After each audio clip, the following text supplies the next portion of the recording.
वालेकुम नाज़रीन, मैं हूं मंसूर अली खान। अपने यूट्यूब चैनल के ऊपर आपको खुश आमदीद कहूँगा। सबसे पहले आपसे दरख्वास्त के चैनल को सब्सक्राइब करना मत भूलिएगा और बेल आइकन ज़रूर प्रेस कीजिएगा। नाज़रीन, आज का ये जो वीलॉग है इसका ताल्लुक़ मुस्लिम लीग नवाज़ से है और पूरा ये जो वीलॉग है ये उसी सिलसिले में होगा। और इसकी वजह ये है कि आज सुबह से लाहौर के अंदर ख़ास तौर पे जो ज़ाहिर बात है यहाँ पे मुस्लिम लीग नून का गढ़ समझा जाता है, यहाँ पर एक अदद अफवाह गर्दिश कर रही है और अफवाह जो है वो मुख्तलिफ बैठकों में और ज़ाहिर बात है पंजाब असम्बली का आज इजलास था, वहाँ पे भी और मुख्तलिफ जो सियासी सर्कल्स हैं वहाँ पे ये डिस्कशन जो है ये चल रही है। मुख्तलिफ व्हाट्सएप ग्रुप्स के अंदर भी जो है वो हर जगह ये बात चल रही है। अच्छा, अफवाह क्या है वो मैं पहले आपको बता देता हूँ। अफवाह ये है कि जी ये जो हालिया इलेक्शंस हुए हैं आज़ाद कश्मीर में और मुस्लिम लीग नून की जो यहाँ पे परफॉर्मेंस रही और उसके बाद सियालकोट का PP 38 का इलेक्शन मुस्लिम लीग नून हार गई, तो इस वजह से शहबाज शरीफ जो हैं वो बड़े दिल बर्दाश्ता हैं और वो बड़े इन मामला से तंग आए हुए हैं और इसकी वजह से उन्होंने पार्टी की सदारत से इस्तीफ़ा देने का फ़ैसला कर लिया। और ये इस्तीफ़ा वो देना चाह रहे थे लेकिन हमजा शहबाज उनके साहबजादे जो हैं उन्होंने उनको रोक लिया और उन्होंने कहा कि आप फ़िलहाल अभी इस्तीफ़ा ना दें, वो नवाज़ शरीफ से बात करेंगे फिर मामलात को तय किया जाएगा। और वो उसके लिए जो है इस पार्टी की सदारत के लिए जो शाहिद खाकान अब्बासी का नाम जो है वो लिया जा रहा है। तो मैंने ज़रा इसकी ज़रा खोज लगाना शुरू की। मुख्तलिफ जो पार्टी के रहनुमा हैं, मेरी जो सोर्सेज हैं, कुछ मैंने उनसे बातचीत की। अब जो कुछ भी मैं आपके सामने रखने जा रहा हूँ ना, ये मेरी मुख्तलिफ सोर्सेज से बात हुई है और कोई एक सोर्स नहीं है, दो नहीं है, कई सोर्सेज हैं जिनसे मेरी बात हुई है और मैं अंदर की कहानी अब आपके सामने पेश करने जा रहा हूँ। अच्छा, इस अफवाह का सबसे पहले सोर्स क्या है, पहले इसके ऊपर आ जाइए। ये बेसिकली नई बात एक अखबार है, ये उसके अंदर ये खबर छपी है और उसके अंदर ये सारा कुछ लिखा हुआ है कि जी वो इस तरह जो है वो शहबाज शरीफ जो है वो इस्तीफ़ा देना चाह रहे थे लेकिन हमजा शहबाज ने उनको रोक दिया। तो उसके बाद इन्होंने कहाँ से ली है नई बात ने, इन्होंने बेसिकली एक अदद कोई न्यूज़ एजेंसी है अननोन सी, कोई इतनी कोई नोन नहीं है हमारी जर्नलिस्ट कम्युनिटी में, वहाँ से उन्होंने ये खबर उठाई है। तो कितनी को ऑथेंटिक की खबर है ये आप इसका फैसला अब आप खुद कीजिएगा। एनीवेज, मेरी अब जो ऑफिशियल बात हुई मुस्लिम लीग नून के ज़राए से, जो ऑफिशियली हुई, मैंने उनसे पूछा, मैंने कहा जी इसमें क्या हकीकत है, तो उन्होंने फ्लैटली इसको डिनाई किया कि नहीं जी ऐसी कोई बात ही नहीं है, इस खबर का न सर है न कोई पैर है। ठीक है, लेकिन क्या शहबाज शरीफ को तहफ़्फ़ुज़ात हैं जिस तरह पार्टी चल रही है और क्या आपस में इस वक्त पार्टी के अंदर कोई टेंशन्स मौजूद हैं? जी हाँ हैं। और मैं अब आपको बिल्कुल मुसद्दक़ा तौर पर इस बात की आपको ये ख़बर दे रहा हूँ कि पार्टी के अंदर सवेर इस वक्त जो है वो टेंशन जारी है और बड़ी क्लियर कट डिमार्केशन जो है, वो जो लाइन जो पहले धुंधली थी दो ग्रुप्स के दरमियान, वो अब बड़े वाज़े तौर पर देखी जाना शुरू हो चुकी है। उसका रंग जो है बड़ा गाढ़ा हो चुका है, चले मैं इस तरह कह दूँ, और वो क्लियर कट डिमार्केशन जो है वो अब नज़र आना शुरू हो रही है। वो डिमार्केशन या वो जो लाइन है दोनों ग्रुपों के दरमियान, उसकी बहुत बड़ी वजह यह है कि वही बयानिए का जो एक फ़र्क है, वो जो तज़ाद है, वो एक दूसरे को अब खटकना शुरू हो चुका है। मैं दोनों साइड्स की स्टोरी आपके सामने पेश कर देता हूँ। पहले आ जाए ज़रा शहबाज शरीफ साहब के ऊपर, क्योंकि उन्हीं से मुताल्लिक ये खबर चल रही है। शहबाज शरीफ साहब का जो ग्रुप है वो ये समझता है, और उस ग्रुप में कौन कौन है ये भी मैं आपको इसका थोड़ा सा इंडिकेशन दे देता हूँ, तो आगे आपने अंडरस्टैंड खुद करना है। शहबाज शरीफ साहब का जो ग्रुप है वो ये समझता है कि मरियम नवाज साहिबा के साथ जो लोग हैं वो ऐसी लाइन के ऊपर पार्टी को लेके जा रहे हैं जहां पे पार्टी का सरवाइव करना मुश्किल हो जाएगा क्या, बल्कि हो चुका है। वो ये समझते हैं कि और ये मैं आपको अब एक दो लोगों की एग्जैक्ट कोटेशन भी अब आपके सामने रखने लगा हूँ कि वो उसमें से उन्होंने चंद लोगों ने कहा कि जी बात ये है कि नवाज शरीफ साहब जो हैं वो बाहर लंदन में बैठ के जो है वो ये इंस्ट्रक्शंस देते हैं कि जी आप ये कर दें या वो कर दें। वो ख़ुद तो लंदन में बैठे हुए हैं, तो वहाँ से बैठ के इस किस्म की इंस्ट्रक्शंस देना हमारे लिए मुश्किलात पैदा करता है और हम जो है वो इस तरह की जंग को सर्वाइव नहीं कर पाएंगे और ना हम कर पा रहे हैं। और उसका रिज़ल्ट जो है वो ये कहते हैं आपके सामने, आज़ाद कश्मीर में जो कुछ हुआ और जो जिस तरह पार्टी टैकल की जा रही है, ये तरीका नहीं है, ये ज़्यादा देर ये कहानी चलेगी नहीं। अच्छा, उसमें वो लोग, वो जो ग्रुप है वो ये भी कहता है कि यहाँ पे बहुत से लोग जो हैं वो मज़ीद चंद महीने का इंतज़ार करेंगे और वो इस वक्त पार्टी के बॉर्डर पे बैठे हुए हैं, बिल्कुल बॉर्डर के ऊपर। बॉर्डर से क्या मुराद है कि आप समझ लें कि वो दरवाजे के पास बैठे हुए हैं और बस दरवाज़ा खुलने की देर है कि वो बाहर चले जाएंगे, वो पार्टी छोड़ के चले जाएंगे। तो मैंने इसमें जो फिर जानने की कोशिश की कि जी कौन कौन से लोग हैं, जाहिर बात है आपका भी ये सवाल होगा कि कौन कौन से लोग हैं जो ये इस किस्म की सोच रखते हैं। तो उनमें उन्होंने कहा कि जी इस ग्रुप के अंदर भी मुख्तलिफ ग्रुप हैं। चंद ऐसे ग्रुप हैं जो छोड़ के चले जाएंगे, चंद ऐसे हैं वो खामोश हो जाएंगे, खामोश हो चुके हैं और वो पार्टी अफेयर्स से अपने आप को दूर कर चुके हैं और वो जो रोज़मर्रा की एक्टिविटीज़ हो रही हैं पार्टी की, उससे उन्होंने अपने आप को किनारा कशी इख्तियार कर ली है। वो इन मामलात में अब नहीं बोलते। तो मैंने उनसे पूछा, मैंने कहा जी इसमें कौन कौन है? ज़ाहिरी बात है जिन्होंने किनारा कशी इख्तियार कर ली है, जो नहीं बोल रहे, वो कौन कौन है? उन्होंने मुझे कहा कि जी मिसाल के तौर पे शहबाज शरीफ नहीं बोल रहे, वो मामला। मैंने कहा जी पार्टी के सदर हैं। उनके जी बेशक पार्टी के सदर हैं लेकिन वो नहीं बोल रहे। हमजा शहबाज नहीं बोल रहे, ख्वाजा साद रफ़ीक नहीं बोल रहे, उनके भाई नहीं बोल रहे और इस तरह पार्टी के और कुछ सीनियर रहनुमा हैं, सीनियर, वो नहीं बोल रहे। और ये उनका एक खामोश एहतजाज है जिस तरीके से पार्टी चलाई जा रही है, ये मुझे बताया गया। तो क्या इस्तीफे की हद तक बात आई है? मैं इसको इस तरह कहूंगा कि इस्तीफा दिया तो नहीं गया, लेकिन ये अब कम से कम तीसरा मौका है कि शहबाज शरीफ साहब को लेके इस किस्म की खबर सामने आई है।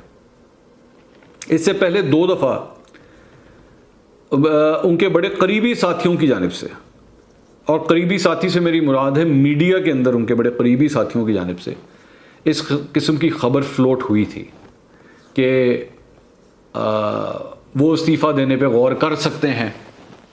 अच्छा, ये जो गौर कर सकते हैं वाला भी जो कॉन्सेप्ट है ना, ये ख़ुद तो ज़ाहिर बात है कि किसी ने अपनी मर्ज़ी से तो नहीं लिखा होगा, किसी ने कुछ कहा होगा तो ये बात हुई होगी। तो इसलिए कुछ हद तक तो इसके अंदर हकीकत, ये जो कशीदगी है, ये जो नाराज़गी है, इसके अंदर कुछ हद तक हकीकत तो नज़र आती है। ये एग्जिस्ट करती है पार्टी के अंदर, इसमें कोई शक नहीं है। दूसरी बात ये कि शहबाज शरीफ साहब के लिए प्रॉब्लम क्या है? प्रॉब्लम ये है कि जी अगर वो पार्टी से अलग होते हैं, अगर वो इस्तीफ़ा देते हैं, तो क्या वो कोई अपना ग्रुप बना लेंगे? उनको मेरे ख्याल में इस बात का अंदाज़ा है कि वो अपना ग्रुप बना के चल नहीं सकेंगे। ये बहुत डिफ़िकल्ट है उनके लिए कि वो अपना अलग ग्रुप बना के जो है वो मुस्लिम लीग को ऑपरेट कर सकें। तो इसलिए उनके लिए जिसे कहते हैं ना कैच 22 सिचुएशन है, इधर आ गए तो उधर पानी है, या ये प्रॉब्लम है शहबाज शरीफ साहब के लिए, और वो अपने भाई के सामने नहीं खड़े होना चाहते। अच्छा, ये बात तो हो गई शहबाज शरीफ ग्रुप की। अब आ जाइए ज़रा मरीम नवाज़ ग्रुप की। मरीम नवाज़ ग्रुप में कौन कौन है ये मैं आपको क्लियर कर देता हूँ। मरीम नवाज़ ग्रुप में शाहिद खान अब्बासी साहब हैं, मियाँ जावेद लतीफ़ साहब हैं, जिनके बारे में तो मैं आपको परवेज़ रशीद साहब हैं, ये मैं आपको वाज़ेह तौर पे इनके नाम लेके बता सकता हूँ कि ये उनके ग्रुप में है। और ये यही समझते हैं कि हमारा अगर कोई सर्वाइवल है इस ग्रुप का, मरीम नवाज़ ग्रुप का, तो वो सिर्फ इसी सूरत है कि हम पूरी तरह जारहाना तरीके से जो है वो सियासत करें। वो ये कहते हैं कि जी हमारी जारहाना सियासत की वजह से ही पार्टी ने आज़ाद कश्मीर में इतने बड़े बड़े जलसे कर लिए। लेकिन जो दूसरा ग्रुप है फिर वो ये कहता है जी जलसे तो बेशक आपने कर लिए, लेकिन वो जो सपोर्टर थे वो वोटर में क्यों नहीं तब्दील हुए? ये सपोर्टर को जलसागाह से लेके बैलेट बॉक्स तक ले जाना भी एक बड़ा मुश्किल काम है। मैंने उस वक्त भी ये बात कही थी कि ये आसान काम नहीं होगा कि वहाँ से आप लोगों को all the way ballot box तक लेके जाएं, ठीक है? उसके अंदर बहुत से एलिमेंट्स हैं जो ये होता है। वो जो दूसरा ग्रुप है, जो शहबाज शरीफ ग्रुप है, वो ये समझता है कि जी ये सारा कुछ तभी मुमकिन होगा कि वो सपोर्टर वोटर बन सके अगर हम एंटी इस्टेब्लिशमेंट बयानिया जो है ना उसे ख़त्म करें, क्योंकि इसके साथ नहीं हम चल सकते। लेकिन मरियम नवाज़ ग्रुप जो है, जिसमें शाहिद खाका नवासी भी शामिल है और मियाँ जावेद लतीफ़ और परवेज़ रशीद भी शामिल है, वो ये समझते हैं कि नहीं, हम जब तक ये करते रहेंगे तब तक हमारा सर्वाइवल है। अगर हमने ये करना छोड़ दिया तो फिर तो हमें कच्चा खा जाएंगे लोग। तो ये जंगल है, सियासत जो है वो एक जंगल की तरह है, और इस जंगल में अगर सर्वाइव करना है तो फिर आपको लड़ना पड़ेगा, इसके बगैर जो है हमारा सर्वाइवल नहीं है, वो ये समझते हैं। अब इस सारी चीज़ के अंदर मरियम नवाज़ साहिबा जो हैं वो कभी 2 कदम आगे जाती हैं, कभी 2 कदम पीछे जाती हैं, ठीक है। और उनका जो आप समझ लें कंट्रोल टावर है मरियम नवाज़ का, वो लंदन से ऑपरेट होते हैं। वो लंदन से जो उनको अहकामात आते हैं वो उसी तरह उसको बजा लाती हैं। या अब आप समझ लीजिए कि वो अपने वालिद साहब को कन्विंस कर लेती हैं कि जी ये यूँ नहीं यूँ होना चाहिए, और वालिद साहब जो हैं उनको अपना आशीर्वाद देते हैं कि हाँ जी आप ये सब कुछ करें। और जब वालिद साहब की जानिब से इस किस्म का आशीर्वाद आता है तो उसके आगे फिर शहबाज शरीफ भी नहीं बोल सकते। लेकिन बात एंड ऑफ द डे यही है कि आपने जब इलेक्शन होना है तो इलेक्शन आपके उम्मीदवारों ने लड़ना है। मरियम नवाज़ ने पूरे पाकिस्तान से जाके इलेक्शन नहीं लड़ना, इलेक्शन आपका उम्मीदवार लड़ता है। उम्मीदवार करोड़ों रुपया लगाता है इलेक्शन के अंदर, और अगर उसको इस बात का शक हो कि उसके करोड़ों रुपए डूब जाने हैं, या उसके ऊपर केसेस बनने हैं, या उसकी टांग खींची जाएगी, या उसको इंक्वायरीज के लिए बुला लिया जाएगा, तो फिर वो पैसा लगाते हुए भी डरता है और वो टिकट लेते हुए भी डरता है। या तो फिर आप अपना बयानिया इतना तगड़ा कर लें कि उसको चैलेंज करने वाला कोई ना हो पार्टी के अपने अंदर, मैं पार्टी के अंदर की बात कर रहा हूं। लेकिन इस वक्त सिचुएशन ये है कि पार्टी के अपने अंदर मरियम नवाज के बयानिए को चैलेंज किया जा रहा है, और ये कहा जा रहा है कि जी आपकी वजह से आज जो सूरत हाल है, वो उनको इसका इल्ज़ाम ठहराते हैं कि जी आपकी वजह से आज ये जो कुछ हो रहा है। जबकि मरियम नवाज के जो इर्द गिर्द के लोग हैं वो ये समझते हैं कि अगर हमें कुछ भी हमें मिला है आज, और मिला से मुराद कुछ ढील है, चले मैं इस तरह कर लूँ, तो वो हमारे ही बयानिए की वजह से है, वो मफाहमत की वजह से नहीं है, वो मज़ाहमत की वजह से है। तो ये तो दोनों साइड्स की स्टोरी है। अब एंड में क्या ये आपस की लड़ाई बहुत ज़्यादा शिद्दत इख्तियार कर लेगी? मैं चलें इसको इस तरह कह लेता हूँ कि जब से कम मैं पॉलिटिक्स को कवर कर रहा हूँ, मैंने आज तक इन दोनों ग्रुपों में इतनी शिद्दत नहीं देखी जितनी मैं इस वक्त देख रहा हूँ। बस आप इस बात से अंदाज़ा लगा लीजिए कि मरियम नवाज़ और शहबाज शरीफ ग्रुप्स के दरमियान में इतनी शिद्दत आज तक पहले मैंने नहीं देखी जो इस वक्त चल रही है। और आज लाहौर के अंदर मुस्लिम लीग नून का एक अदद इजलास भी हुआ है, जिसके अंदर जो है वो ये जो शिकस्त हुई है इसके बारे में मुख्तलिफ जो बड़े हैं पार्टी के, उन्होंने सर जोड़ के जो है वो कोई हल निकालने की कोशिश की है। क्या वो हल निकाल पाएंगे या नहीं? मेरा ख्याल में अगर आप बैठ के डिसिप्लिन के साथ कैंसर का इलाज करने की कोशिश करेंगे तो कैंसर कभी भी ठीक नहीं होगा।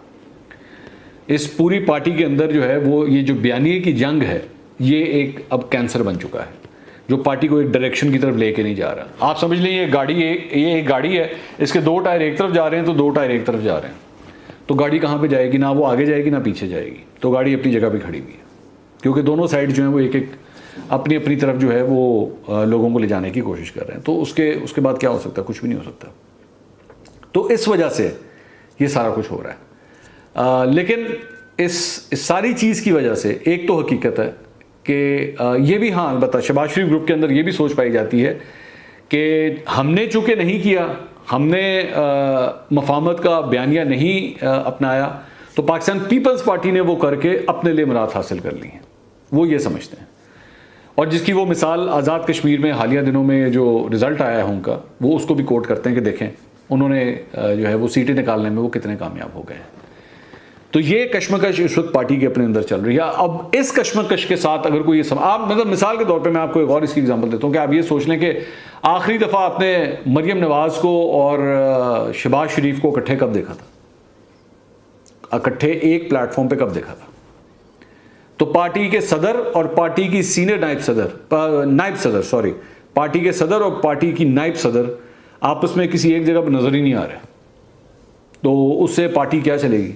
अब आप इस बात से खुद ही आप अंदाज़ा लगा लीजिए। और मेरी इतला के मुताबिक जो MNAs और MPAs हैं, MNAs और